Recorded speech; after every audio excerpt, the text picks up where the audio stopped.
یہ تو ہمیں پتا کہ اب ہمیں کورونا کے ساتھ رہنا پڑے گا. کوئی آج یہ نہیں کہہ سکتا کہ یہ اگر ہم لاک ڈاؤن بھی کر دیں, بند بھی کر دیں, تو پھر کورونا ختم ہو جائے گا. سنگاپور نے لاک ڈاؤن کیا, ان کی کرو فلیٹ ہوئی, انہوں نے کنٹرولز کھولے, پھر کورونا پھیل گیا.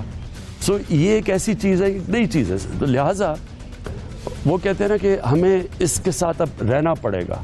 کیسے کرنا پڑے گا, رہنا پڑے گا. ایک تو یہ جو لاک ڈاؤن ہے, یہ میں اس کے اوپر بعد میں بھی بات کر لوں گا کہ لاک ڈاؤن اب اسمارٹ لاک ڈاؤن کی طرف جانا پڑے گا. اسمارٹ لاک ڈاؤن کا مطلب یہ ہے کہ اب ہمیں کھولنے پڑیں گی چیزیں لوگوں کے لیے. جو چھوٹی دکان ہے, یہ جو کنسٹرکشن, جو لو رسک ایریاز ہیں, یہ کھولنے پڑیں گے, کیونکہ یہ انڈیفینیٹلی اب لاک ڈاؤن ہو ہی نہیں سکتا, کیونکہ ہم اتنے زیادہ لوگوں تک پہنچ ہی نہیں سکتے جو لوگ متاثر ہیں. یعنی ہر ریسٹورنٹس میں ویٹرز, ہر جگہ لوگ متاثر ہیں.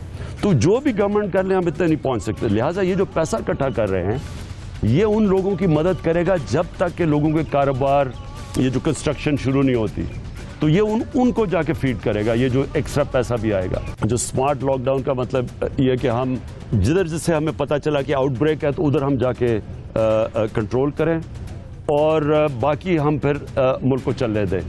یہ اصل میں اب مغرب کے اندر بھی شروع ہو گیا. میری پریزیڈنٹ ٹرمپ سے رات بات ہوئی.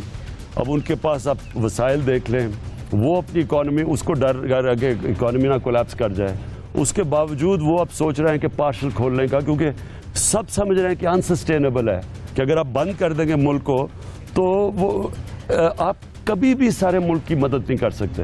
سو یہ ہے کہ انٹرم پیریڈ میں جیسے جیسے ہم کھولتے جا رہے ہیں, یہ تعداد لوگوں کی, مستحق لوگوں کی بڑھتی جا رہی ہے. اسمال اور میڈیم انڈسٹری, کیونکہ وہ بڑے انڈسٹریز کے پاس تو پھر بھی گنجائش ہے.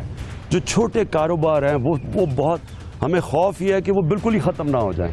تو ہم یہ جو لونز کا سسٹم ہے, قرضوں کے, یہ سود کے بغیر قرضے, یہ ہم اب اس کے لیے پورا پروگرام لے کے آ رہے ہیں.